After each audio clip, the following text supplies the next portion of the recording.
اعوذ باللہ من الشیطان الرجیم بسم اللہ الرحمن الرحیم الحمد للہ رب العالمین الرحمن الرحیم والصلاة والسلام علی سید الانبیاء والمرسلین امام المتقین خاتم النبیین سیدنا و مولانا محمد وعلی آلہ و اصحابہ اجمعین۔ تقریباً 2 روز پہلے ہمارے ایک عزیز نے ہماری توجہ دلائی ہے ایک معاملے کی طرف کہ آج کل بہت سے یوٹیوبرز، ٹک ٹاکرز اور پتہ نہیں اس طرح کے جو بھی مختلف سوشل میڈیا کے پلیٹ فارمز ہیں، ان پر ایک نئی بحث شروع کر رکھی ہے۔ گفتگو ان کی یہ ہوتی ہے کہ پاکستان کے اس مملکت خدا داد کے معاشی حالات اتنے تنگ ہو گئے ہیں اور اتنے برے ہو گئے ہیں کہ ایسے میں یہاں سے دوسرے ملکوں کی طرف ہجرت کر جانا چاہیے۔ اور زیادہ تکلیف دہ بات یہ ہے کہ اس موضوع پر بات کرتے ہوئے یہ لوگ، انہوں نے 2 ویڈیوز ہمارے ساتھ بھی شیئر کی، وہ یہ تاثر دیتے ہیں کہ جیسے یہ عین شرعی فرائض واجبات میں شامل ہے، لازم ہے، اور استغفر اللہ استغفر اللہ استغفر اللہ، وہ اس کو شرعی ہجرت جس میں مدینہ منورہ کی جو ہجرت ہے اس کو بھی بطور ثبوت پیش کرتے ہیں۔ استغفر اللہ۔ تو اس موضوع پہ بات کرنے سے پہلے ہم ایک حدیث لے کر آئیں گے، اور اس حدیث میں 2 موضوع جو ہیں اصل میں پورے ہو جاتے ہیں، ایک یہ ہجرت والا موضوع اور ایک نیت کا اور ارادے کا موضوع۔ تو اسی لیے آج کی جو ہماری گفتگو ہے اس میں ہم پہلے یہ حدیث پڑھتے ہیں۔ ہم نے بچپن سے اپنے اساتذہ سے یہ حدیث سنی ہے، لیکن یہ حدیث ہم نے نامکمل سنی ہے، مکمل کبھی نہیں سنی۔ انما اعمال بالنیات، اعمال کا دار و مدار نیتوں پر ہے، یا اعمال کا انحصار نیت پر ہے۔ اور جہالت کی انتہا یہ ہے کہ اس حدیث کے الفاظ کو استعمال کر کے کئی بار ہمارے دوست احباب، نادان دوست احباب، غلط کام کو بھی کرنے کے لیے کہہ دیتے ہیں کہ نیت تو صحیح تھی، اچھی نیت کی غرض سے ہم نے غلط کام کیا ہے۔ استغفر اللہ۔ سب سے پہلے تو ذہن میں رکھیں کہ یہ جو حدیث بیان کی جاتی ہے یہ حدیث نامکمل ہے، یہ حدیث مکمل نہیں ہے۔ جو مکمل حدیث ہے اس کا ترجمہ ہم پیش کر دیتے ہیں۔ حضرت عمر بن الخطاب رضی اللہ تعالی عنہ سے روایت ہے کہ انہوں نے فرمایا، میں نے رسول اللہ صلی اللہ علیہ وسلم کو فرماتے ہوئے سنا کہ اعمال جو ہیں وہ نیتوں کے مطابق ہیں، اور ہر شخص کے لیے صرف وہی ہے جس کی اس نے نیت کی۔ لہذا جس شخص کی ہجرت اللہ اور اس کے رسول صلی اللہ علیہ وسلم کی طرف ہے، اس کی ہجرت اللہ اور رسول کی طرف ہی شمار ہوگی۔ اور جس کی ہجرت دنیا کے لیے ہے کہ وہ اس کو حاصل کر لے، یا کسی عورت کے لیے ہے کہ وہ اس سے نکاح کر لے، تو اس کی ہجرت اسی چیز کی طرف شمار ہوگی جس کی خاطر اس نے ہجرت کی۔ یہ حدیث شریف جو ہے بخاری شریف میں بھی ہے، مسلم شریف میں بھی ہے، اور بھی کئی جگہوں پہ آپ کو کہیں پہ مکمل کہیں پہ نامکمل یہ حدیث بہت سی جگہوں پہ آپ کو مل جائے گی۔ اچھا، اب اس میں ایک بات آپ کو عرض کر دیں کہ اس کی جو دیکھیں، جس طرح قرآن مجید کے اندر مختلف آیات کے حوالے سے ہمیں بتایا جاتا ہے کہ اس کی شان نزول ہے، کہ کوئی خاص واقعہ پیش آیا تو تب جو ہے وہ آیت نازل ہوئی، اسی طریقے سے حقیقت یہ ہے کہ اگر ہم بات کریں احادیث مبارکہ کی تو احادیث مبارکہ میں بھی کوئی نہ کوئی سیاق و سباق ہوتا ہے کہ یہ بات حضور اکرم صلی اللہ علیہ وسلم نے کب کہی، کیوں کہی، کیا معاملہ پیش آیا تھا تب آپ نے یہ بات فرمائی۔ اچھا، اس میں عرض یہ کر دیں کہ جب اگر ہم بات کریں اس کی تو اس میں یہ جو الفاظ آئے ہیں کہ جناب اگر عورت سے نکاح کی نیت ہے، دنیا کی غرض ہے، وہ اس لیے ہے کہ ہوا یہ تھا کہ جب ہجرت ہوئی تو اس میں سے ایک صاحب نے ہجرت کی اس لیے کہ وہ وہاں پہ خاتون سے نکاح کرنا چاہتے تھے، اور لطف کی بات یہ بتائیں، ام قیس ان کا نام تھا۔ لطف کی یہ بات بتائیں، ظاہر ہے صحابہ کرام رضوان اللہ تعالی علیہم اجمعین اور ان کے جتنے دوست احباب وہ آپس میں تو دوست احباب تھے نا، تو جس طرح ہم آپس میں دوست احباب کے ساتھ مذاق کرتے ہیں وہ بھی آپس میں ایک دوسرے کے ساتھ مذاق کرتے تھے۔ تو انہوں نے ان صاحب کا نام رکھ دیا تھا مہاجر ام قیس، یعنی باقی سب جو ہیں انہوں نے تو جو ہجرت کی ہے وہ اللہ کے لیے کی ہے، اللہ کے رسول کے لیے کی ہے، لیکن انہوں نے ہجرت کس لیے کی ہے؟ ام قیس کے لیے کی ہے۔ اب یہاں پہ ایک چیز بڑی اہم ہے، آپ سمجھ لیں کہ قرآن مجید میں بھی ایسی آیات ہمیں مل جائیں گی جن سے ہمیں بڑا واضح طور پہ پتہ چلتا ہے کہ جس نے اللہ سے دنیا مانگی اللہ اس کو دنیا دے دے گا، لیکن پھر اس معاملے میں چاہے کتنا ہی اچھا اور کتنا ہی درست معاملہ کیوں نہ ہو، آخرت میں کوئی کسی قسم کا اجر نہیں ہوگا۔ اگر آپ ہجرت کی بات کرتے ہیں تو ہجرت کے اندر، بلکہ ہجرت سے پہلے نیت کی بات کرتے ہیں، نیت کے اندر 4 معاملات ہیں۔ نیت بری ہے، عمل بھی برا ہے، یہ طرز عمل کفار کا ہے۔ تو ہم مسلمانوں میں اگر نیت بھی بری ہو اور عمل بھی برا ہم کریں تو یہ بات تو طے ہے، ہم یہ نہیں کہتے کہ کافر ہو گئے خدا نخواستہ، ہم یہ کہتے ہیں کہ کم از کم جو کام ہوا وہ کفر ضرور تھا۔ دوسرا ہے کہ نیت تو بری ہے لیکن عمل بہت اچھا ہے۔ یہ جو معاملہ ہے ذہن میں رکھیں، یہ طرز عمل منافقین کا ہے۔ اور اب آتے ہیں تیسری طرف، وہ جو ہمارے یہاں کہا جاتا ہے کہ نیت اچھی ہے لیکن عمل جو ہے وہ برا ہے، تو اچھی نیت برے عمل کے لیے اگر اختیار کی جاتی ہے تو یہ طرز عمل فاسقین کا ہے۔ یہ جو ہمارے یہاں بات کی جاتی ہے نا کہ ہم نے یہ برا کام کیا ہے لیکن ہماری نیت بڑی اچھی تھی، تو یہ مسلمان کو زیب نہیں دیتا، یہ فاسقین کا عمل ہے۔ ہاں، اچھی نیت کے ساتھ کوئی برا کام کرنا، کچھ معاملات میں ہمارے فقہاء نے تفصیل بیان کی ہے کہ کون کون سے معاملات ہیں جس کے اندر اس قسم کا طرز عمل انسان مجبور ہو کر کرتا ہے تو اس پہ کچھ رخصت کا امکان ہے، لیکن اس کو ایک عمومی ایک عام اصول کے طور پہ نہ اپنایا جا سکتا ہے نہ اس کو پیش کیا جا سکتا ہے۔ اس کے بعد بات آتی ہے کہ نیت بھی اچھی ہے اور عمل بھی اچھا ہے۔ تو اگر نیت بھی اچھی ہے اور عمل بھی اچھا ہے تو یہ جو طریقہ کار ہے یہ مومنین کا طریقہ کار ہے۔ اب اس حوالے سے ہم آگے چلتے ہیں۔ دیکھیں، 2 باتیں ذہن میں رکھیں۔ ہجرت اللہ کے لیے کی، اللہ کے نبی صلی اللہ علیہ وسلم کے لیے کی۔ اب آج کے زمانے میں اللہ اور رسول کے لیے ہجرت کیسے ہوگی؟ دین کی سربلندی کے لیے، تبلیغ کے لیے، اسلام کی خدمت کے لیے۔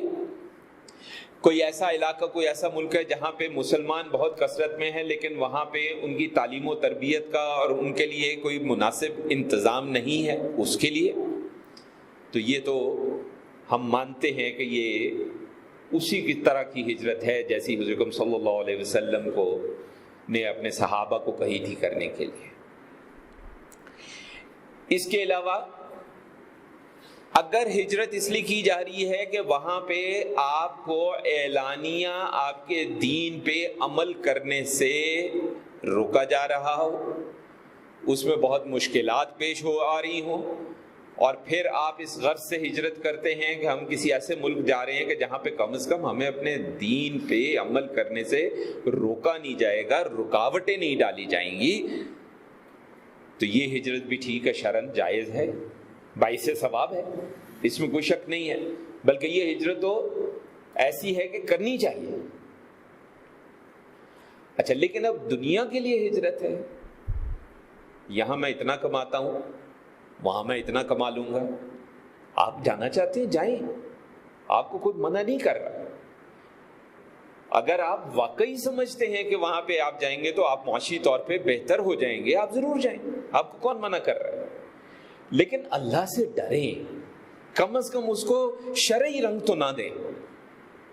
ٹھیک ہے، ہمارے کئی ائمہ نے اس طرح کی باتیں کی ہیں کہ جی اگر ایسا ہو تو آپ کو یہ کرنا چاہیے، لیکن انہوں نے ساتھ میں یہ کبھی نہیں کہا کہ اس سے آپ کی ہجرت، اللہ معاف کرے، ہجرت مدینہ کے ساتھ جوڑ دیں گے، آپ اس کو نبی کریم صلی اللہ علیہ وسلم کی ہجرت کے ساتھ جوڑیں گے، صحابہ کرام رضوان اللہ تعالی علیہم اجمعین کی ہجرت کے ساتھ جوڑیں گے۔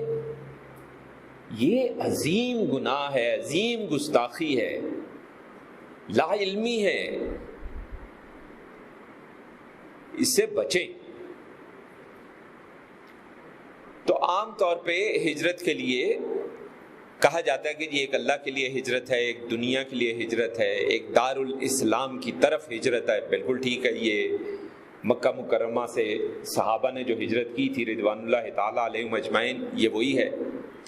دنیا کے لیے جو ہجرت ہے یہ وہی ہے، مہاجر ام قیس والی ہجرت یا پیسہ کمانے والی ہجرت، اس کو آپ دین کے ساتھ نہ جوڑیں۔ اب اس میں اب وہ پھر نقطہ آ جاتا ہے دار الکفر کی طرف ہجرت۔ اب دار الکفر کی طرف ہجرت کس لیے ہو رہی ہے؟ اگر تو اس لیے ہو رہی ہے کہ وہاں پہ کچھ ایسے فنون ہیں، آپ کو جانتے ہیں کہ ہم ان کو علم نہیں مانتے، ایسے فنون ہیں جو آپ کے ملک میں موجود نہیں ہیں، جو آپ وہاں جا کے سیکھ سکتے ہیں اور سیکھ کے کل کو واپس آ سکتے ہیں اور واپس آ کے اپنے ملک میں خدمت کر سکتے ہیں عوام کی، تو بالکل ٹھیک ہے۔ یہ دار الکفر کی طرف ہجرت جو ہے انشاءاللہ اللہ نے چاہا تو یہ بھی باعث ثواب ہوگی۔ یا جیسے ہم نے عرض کیا، ہمارے ایک عزیز ہیں، وہ کینیڈا میں ایک صوبے کی بات کر رہے تھے کہ جی وہاں پہ 30,000 مسلمان ہیں، ابھی کوئی تقریباً 4-5-6 مہینے پہلے کی بات ہے، اور وہاں پہ ایک بھی اسلامک فیتھ اسکول نہیں ہے، نہیں معذرت ایک اسکول ہے۔ تو کہنے لگے کہ جی ہم سے انہوں نے کہا کہ جی ہم آپ کو دعوت دیتے ہیں کہ آپ ادھر شفٹ کر جائیں اسلام آباد سے، اور وہاں پہ آپ اسلامک فیتھ اسکول کی بنیاد رکھیں، کیونکہ 30,000 مسلمانوں کے لیے ابھی وہاں پہ صرف ایک اسلامک فیتھ اسکول ہے۔ اب فرض کریں کہ اگر آپ میں سے کوئی پڑھا لکھا ہے اور اس کو ایسا موقع ملتا ہے اور وہ اس کے لیے حامی بھرتا ہے تو اس پہ بھی ہم اعتراض نہیں کریں گے، ہم نہیں جا رہے، ایسی کوئی بات نہیں ہے، لیکن اس پہ ہم اعتراض نہیں کریں گے، کیونکہ آپ وہاں کس لیے جا رہے ہیں؟ مسلمان بہنوں، بھائیوں، بیٹیوں، بیٹوں کی خدمت کے لیے، تربیت کے لیے جا رہے ہیں، اس میں کوئی مذائقہ نہیں۔ ہم اس کو بھی سمجھتے ہیں کہ اللہ نے چاہا تو انشاءاللہ آپ کو ثواب حاصل ہوگا۔ پھر ایک عارضی ہجرت ہوتی ہے، ظلم و ستم سے تنگ آ کر آپ ہجرت کرتے ہیں، لیکن اس نیت سے ہجرت نہیں کرتے کہ میں ہمیشہ کے لیے چلا جاؤں، آپ اس نیت سے ہجرت کرتے ہیں کہ فی الحال ہجرت کرتے ہیں، بعد میں پھر جیسے ہجرت حبشہ کی مثال ہے، صحابہ گئے، کچھ واپس بھی آئے۔ اب ہجرت حرب ہے، ہجرت برائے علم ہے، اس طرح مختلف اقسام ہجرت کی ہمارے ائمہ نے ان کو جو ہے ترتیب دیا ہے۔ اب اس میں ہجرت معاش بھی آ جاتی ہے۔ ہجرت معاش میں اگر کوئی خشک سالی کی وجہ سے، قحط کی وجہ سے، بے روزگاری کی وجہ سے اور ایسے مسائل کی وجہ سے ہجرت کرتا ہے تلاش معاش کے لیے تو ٹھیک ہے، لیکن اس کو دین کے ساتھ نہ جوڑے۔ یہ کوئی دینی خدمت نہیں ہے، یہ ذاتی خدمت ہے. لیکن اس میں ایک چیز کا اور خیال ضرور کریں، جہاں آپ جا رہے ہیں کیا آپ کی اگلی نسل کو وہاں پہ تربیت حاصل ہوگی یا آپ کی اگلی نسل کو وہاں تربیت حاصل نہیں ہوگی؟ کیا آپ اپنی اولاد کی تربیت کے لیے ذمہ داریاں اپنی پوری کر سکیں گے یا نہیں کر سکیں گے؟ اب آپ کو ایک ہم بتائیں، ہم نے یہ سنی بات نہیں ہے. ایک خاتون، مسلمان خاتون بیروت سے، انہوں نے کینیڈا ہجرت کی. انہوں نے ایک آرٹیکل اس پہ لکھا، وہ آرٹیکل ہمیں پڑھنے کا اتفاق ہوا. وہ کہتی ہیں کہ جی ہم پہلے امیگریشن کی کوشش کرتے تھے تو ہمارے دادا انکار کر دیتے تھے، ہمیں کرنے نہیں دیتے تھے، اور ہم اکثر کہتے تھے کہ دادا پتہ نہیں کیوں ہماری ترقی کی راہ میں رکاوٹ بنتے ہیں. ہمارے بچے بھی آج کل ایسی باتیں کرتے ہیں نا جناب کہ جی ابا جی میں باہر جانا ہے، ابا جی کہتے ہیں کوئی لوڑ نہیں جان دی، وہ کہتے ہیں آپ نہ بس آپ ہمیں ترقی کرتے نہیں دیکھنا چاہتے. بہرحال کہتے ہیں کہ دادا جی کا جب انتقال ہو گیا تو ہم نے امیگریشن کروائی اور ہم کینیڈا چلے گئے. وہاں پہ وہ خاتون پڑھی لکھی خاتون ہے، انہیں کسی تحقیقی ادارے میں ملازمت مل گئی. تو کہنے لگی کہ ایک سروے ہم نے کیا، اس سروے میں جو نتیجہ سامنے آیا تب مجھے سمجھ میں آیا کہ ہمارے دادا ہمیں منع کیوں کرتے تھے. وہ کہنے لگی کہ ہمارے سروے یہ ہے کہ 1945 یا 40 کے بعد سے، سروے اس وقت سے انہوں نے شروع کیا ہے، جتنے مسلمان ساری دنیا سے کینیڈا شفٹ ہوئے ہیں اس میں سے 90% خاندانوں کی ایک نسل کے بعد کوئی مسلمان نہیں ہے. 90% خاندانوں میں استغفر اللہ یا عیسائی ہو گئے اور یا ملحد ہو گئے، ایتھیسٹ ہو گئے. تو وہ کہنے لگی کہ آج جب اس سروے کا رزلٹ آیا ہے تو مجھے سمجھ میں آیا ہے کہ ہمارے دادا کیوں منع کرتے تھے. کیونکہ ہم لوگ باہر جب جاتے ہیں تو وہاں کے ماحول میں اپنا تشخص برقرار رکھ نہیں پاتے ہیں، اپنی اولاد کی تربیت کر نہیں پاتے ہیں. ہمارے بچے کل کو کھڑے ہو کے ہمارے آگے کہتے ہیں کبھی آپ کس اللہ کی بات کرتے ہیں، استغفر اللہ. وہ کھڑے ہو کے کہتے ہیں فلاں قصہ جو آپ سناتے ہیں یہ کیسے ہو سکتا ہے، استغفر اللہ. اور حال یہ ہے، ابھی حال ہی میں ایک ہماری بہت قریبی عزیزہ ہیں، انہوں نے ہم سے بات کی، یہ کوئی 2-3 ہفتے ہوئے ہوں گے، مہینہ بھی نہیں ہوا ہوگا. انہوں نے ایک مسئلہ بیان کیا تو ہم نے اس کا جواب دیا. تو انہوں نے کہا کہ جی آپ بالکل ٹھیک کہہ رہے ہیں، لیکن یہ جو لیکن جب بیچ میں آ جاتا ہے نا، اس کا مطلب کیا ہے؟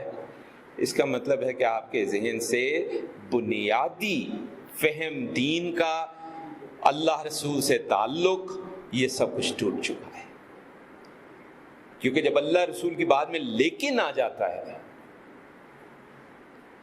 اور یہ ایک عجیب، ہم تو کہتے ہیں یہ جو الحاد ہے جس کو ہم ایتھیزم کہتے ہیں، ہم تو کہتے ہیں کہ یہ ایک عجیب قسم کا ہے، مذہبی میں تو کہوں گا کہ اسے کہنا چاہیے.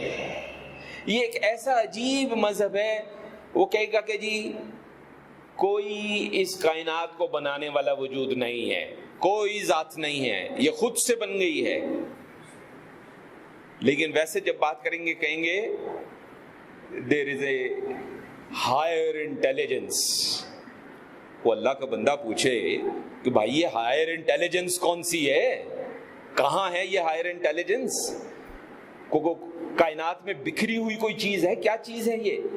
اس کا جواب ان کے پاس بھی نہیں ہے. تو یہ بڑا مسئلہ ہے. آپ جانا چاہتے ہیں بسم اللہ، لیکن جانے کے لیے اپنی سرزمین کو برا بھلا کہنے کی کوئی ضرورت نہیں ہے. آپ میں سے بہت سے لوگ جانتے ہیں الحمدللہ ہمارا بیچلرز ماسٹرز دونوں لندن کے ہیں، کمپیوٹر انفارمیشن سسٹمز میں ماسٹرز ہے ہمارا. اور اس رب ذوالجلال کی قسم ہے اتنا سا بھی ہمیں افسوس نہیں ہے کہ ہم وہاں سے واپس کیوں آئے، اتنا سا بھی۔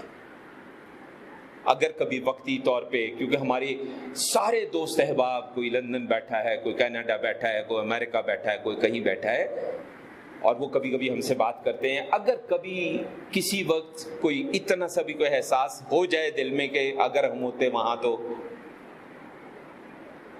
پھر ہمیں ایک اور خیال آتا ہے، اگر ہم ہوتے وہاں تو شاید ہم یہاں نہ ہوتے، شاید ہم اللہ رسول کی بات نہ آپ کے ساتھ کر رہے ہوتے، شاید ہم وہاں بیٹھے رو رہے ہوتے کہ پتہ نہیں میرے بیٹے کا کیا بن گیا، میری بیٹی کا کیا بن گیا۔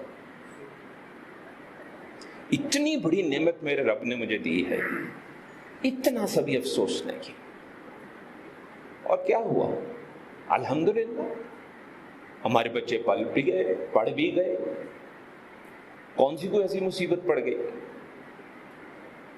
لیکن چلے پھر بھی آپ جانا چاہتے ہیں جائیے، کوئی ایسی بات نہیں، لیکن یہ جو غلط فہمیاں پھیلانے والے لوگ ہیں ان کی باتوں میں نہ آئیے۔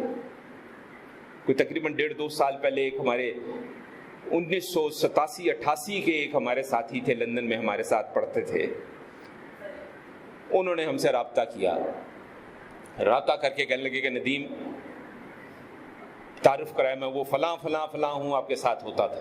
30-35 سال کے بعد، 1987-88 اور پچھلے 2-3 سال پہلے، مطلب 31 سال تو ہو ہی جاتا۔ مجھے کہنے لگے ندیم کو وظیفہ بتا۔